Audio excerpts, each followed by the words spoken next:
Hi, I'm Marty Levinson. Welcome to the Northtown News Magazine. Hi, I'm Marty Levinson, and welcome to the Northtown News Magazine. Hi, I'm Marty Levinson. Welcome to the Northtown News Magazine. For the identity of the real Marty Levinson, please stay tuned for the Northtown News Magazine. Come on, baby, don't you wanna go? Come on, baby, don't you wanna go? Back to that lemon light city, sweet home Chicago. 224 446. Come on, baby, now get your business fixed. Come on, honey, don't you wanna go back to the lemon light? Hey there, I am really Marty Levinson. Don't let anybody fool you. Welcome to the Northtown News Magazine show with the greatest cameraman around, Sonny Hirsch, and your host, Avi Myers. Thank you, Marty. Avi Myers, Northtown Neighborhood News Magazine, a presentation of Sonny Hirsch and myself. Dial us up on the web at www.ntnm.org. Community policing is alive and well in the 24th District. Not the whole city, but the 24th District, which is basically Rogers Park, West Rogers Park, and parts of Edgewater, doing just fine. It is my pleasure to reintroduce you to, he hasn't been on the show for a while, the founder, chief cook and bottle washer of the Small Business Advocacy Council. He's also a very successful lawyer, and he's got his own firm, and that's Elliot Richardson. Hey, How Avi. you doing? Thank you so much for having me. And by the way, just to remind people, I originally met you when you were running for Congress. That is right. That seems like 10 years ago, even though Yeah. it was only 5 years ago. And it's funny because I started endorsing you on air because you had the best stance on Israel by far, and I didn't realize you were Jewish at the time. Really? And Yeah. you corrected me. You said, yeah, I went to this, I went to Temple so-and-so, and my bar mitzvah was here, and Yep. I'm a member of this, and so that was kind of interesting. So anyway, first, you know what? You never tell us about your regular business. Talk a little bit about your regular business. My regular business is extremely boring compared to the SBAC. So I'm an attorney. We do commercial work. We used to do some civil rights, but right now I spend a lot of time working with the SBAC. So, basically it's businesses, when they get upset with one another, they sometimes resort to litigation, and when they do, our firm helps them out. Yeah. Not nearly as exciting as the SBAC. No, the SBAC, definitely, that's a passion of yours, and that's an understatement. It is. So, yeah, I'm on the email list. I get the regular emails Good. and everything else. And, I want to thank Jessica for giving me a heads up throughout, about what was going on. So thanks, Jessica. I appreciate it. She's great. So, the SBAC, how long ago did you start the SBAC? We started the SBAC 4 years ago. So, And that's Small Business Advocacy Council. Small Business Advocacy Council. We really started it out of a profound frustration, I would say, by business owners about a lot of lip service that was given to us by both political parties, by a lot of pundits, and no action. So we started getting together for lunch, for breakfast, for cocktails, and next thing you know, we had 40, 50 people showing up. So now there's 900 businesses, more than 900 businesses in the SBAC. But more importantly than that, we have a coalition of about 40,000 businesses that will support one legislative initiative or another. So, we're doing an awful lot out there in the community. No, it definitely sounds good. How many, now I remember when you first started and you were like growing like leaps and bounds early. How many members do you have now? Well, we have over 900. We probably have about Yeah, I'm 900. sorry I missed No, that. that's okay. We probably have about 930, and it ranges That's from... amazing. It's great, and it ranges from large companies, frankly, to solopreneurs, to everybody in the middle. We really don't put a limit on the amount of people, Avi, that can be in the size of a business that can be in the SBAC.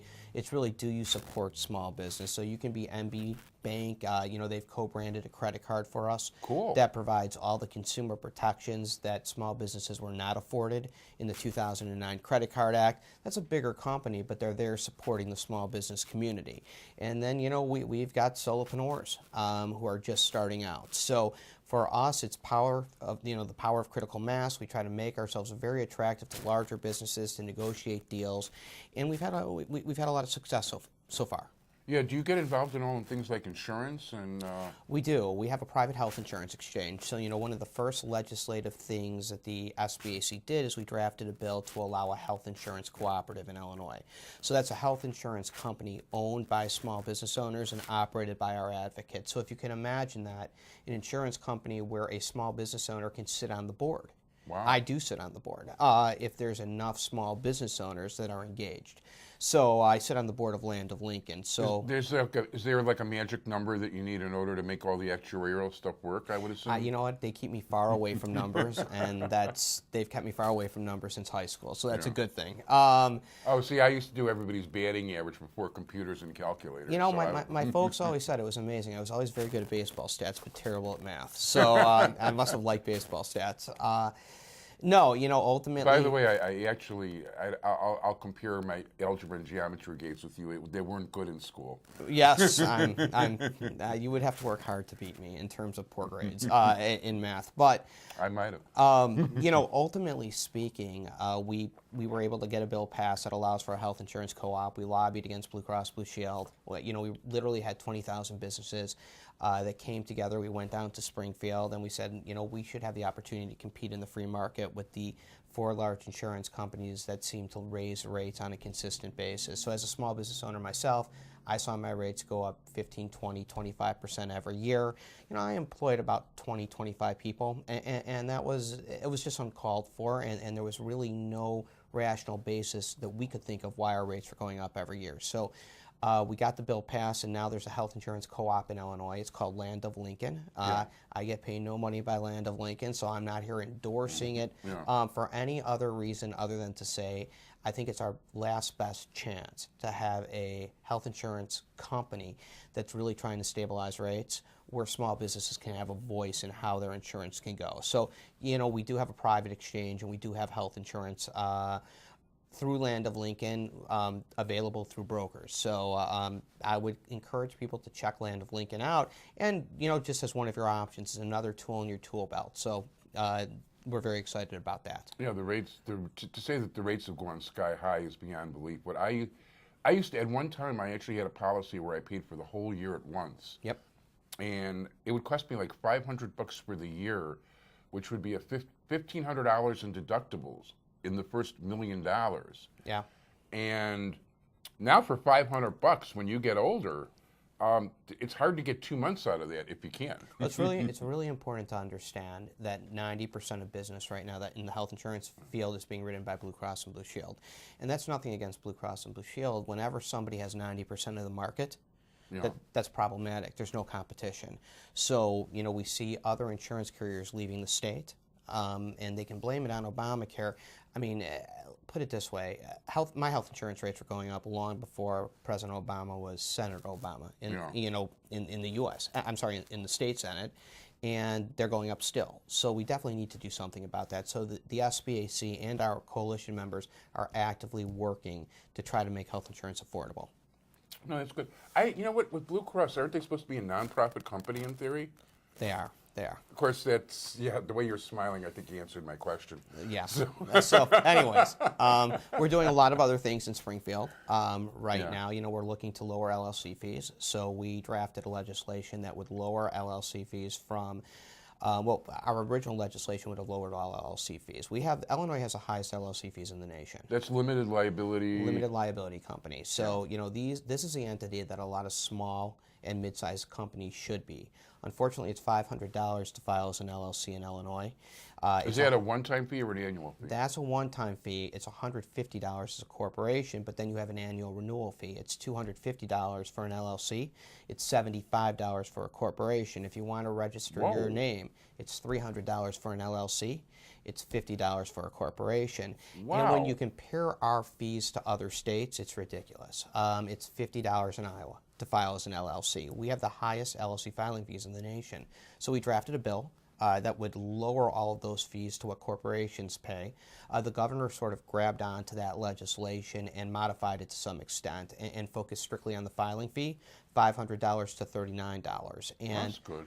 Yeah, I'd like to see all the fees attacked, frankly, and I think there's some politics involved in that, and that's okay, taking it from the highest fee in the nation to the lowest fee in the nation, but we wholeheartedly support that, obviously. It will help entrepreneurs, it will help small businesses. The bill passed without opposition in the Senate and was not called in the House in the Finance and Revenue Committee, so we needed to get it out of there, but we understand that it may be part of a package at the end of the year. Now, I don't know what else will be in that package, so I don't know whether the SBAC will actually be supporting the package, but whatever's in it, we want to make sure that lowering LLC fees is at least part of that. So that's one thing that we've been doing in Springfield for the small business and the entrepreneurial community. Yeah, no, that's really important, and the $39 sounds a whole lot better. But still, in all, those annual fees are killers. Illinois... I shouldn't say business killers, but, it just...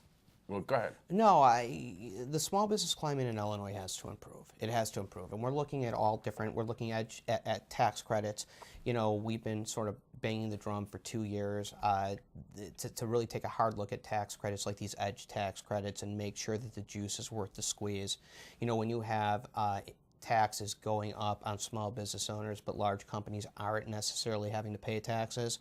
That's problematic, and Speaker Madigan actually proposed a bill recently which would bring some added accountability, bring some added transparency to EDGE tax credits. And for your viewers, those are those tax credits that are awarded to companies that threaten to leave the state. So you've heard a lot of big companies in the news. They say, if you don't give us a tax credit, we're going to look at going to Iowa, we're going to look at going to Wisconsin. Well, the real question is it good public policy to pay them? And when you pay them to stay, or essentially don't collect taxes so they can stay, is that really getting filtered down into the economy? And is there a better use for that money?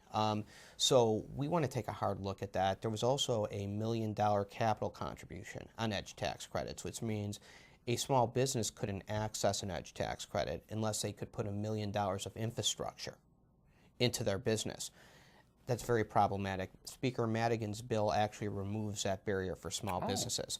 So while I think a lot of our members, from very liberal folks to libertarians, question whether EDGE is good, we're glad to see that it's going to be more accessible to small businesses while it exists. So I think your original question was about LLC fees. We have to level the playing field for small businesses in the state of Illinois, and the SBAC is looking at every possible way that we can do that.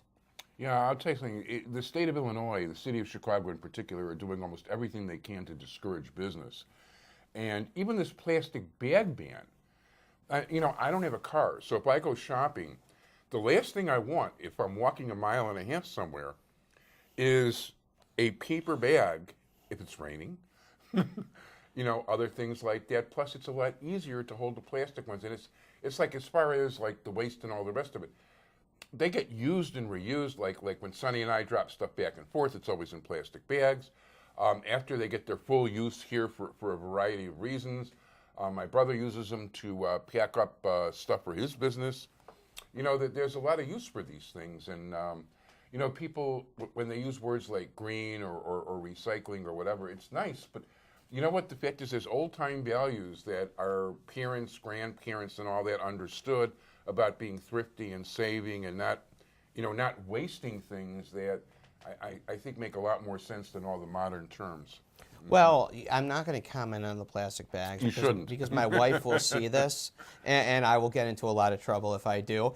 But what I will say is that we really have to look at the economic reality in Illinois right now, in the city of Chicago, in the state, in the county, and take a look at what's working, what isn't working, and make some real structural changes. And that's what small business owners are looking for. I mean, at the end of the day, when the economy doesn't work well, it generally filters down to small businesses. We're not going to move. We can't move. I mean, we've got kids in the schools.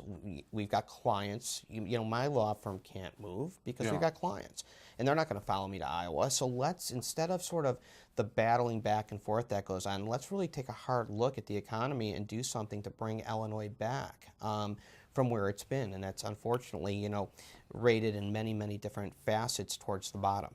Yeah, the fact of the matter is that we still don't have all the stores, before the real estate bust, of a few years ago, and the economy going south, there's still a lot more vacancies. I mean, nothing's completely recovered. This house isn't worth close to what it was worth at that point in time. Right, and property taxes, unfortunately, house values aren't necessarily there, but property taxes are. Yeah. So again, that's looking at the entire tax system and saying, look, we all know the state needs revenue. Let's just make sure that it's borne equally by everybody, and not disproportionately on the back of small businesses, middle class. Interestingly enough, I did the house books last night, and I went to Dorothy Brown's website where I can look over the last few years of property taxes. Yeah. I went from 2,900 to about 4,400 in the last 5 years. Yeah, well, it's unfortunate and something that Illinois needs to deal with, absolutely. So no, there's no question about that. So in terms of the SBAC, you've got you've got a presence on Facebook, I would assume. We have a presence on Facebook. We have 60 events a month. We have events all over the place in the city, in the western burbs, in Lake County. Anything from 15 to 30 people will show up at a breakfast, lunch, or cocktail hour, and then we have much bigger events as well. It's really designed for people to get to know one another, to speak as a community, to talk about the different benefits that we're offering, and to get people energized and ingrained in the small business community. Yeah, the thing is, if I had anything to sell other than Jewish Chicago a couple of times a year, I would definitely take advantage of this. When I was in the printing business, I mean, that would have been great to meet people and get accounts and stuff. Yeah, and it's not just the networking. It's even, we talked about the credit card. By coming together, we're rolling out a multi-employer 401k.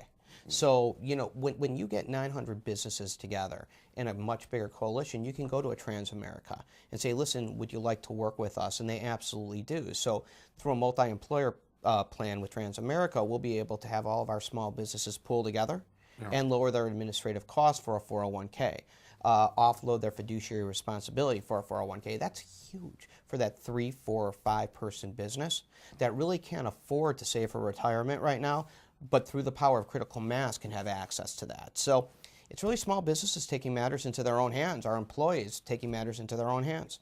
If people would like to contact you or the SBAC, whatever kind of contact information you'd like to give us? Sure, you can email me always directly, Elliot, ELLIOT, at sbacil.org, or sbacil.org. You can get right on the website and see all the different things that we've got going on. Okay, thank you again, Jessica. I want to thank you, Elliot. Thank you so much, Avi. Thank you, Sonny. And time for segment 2.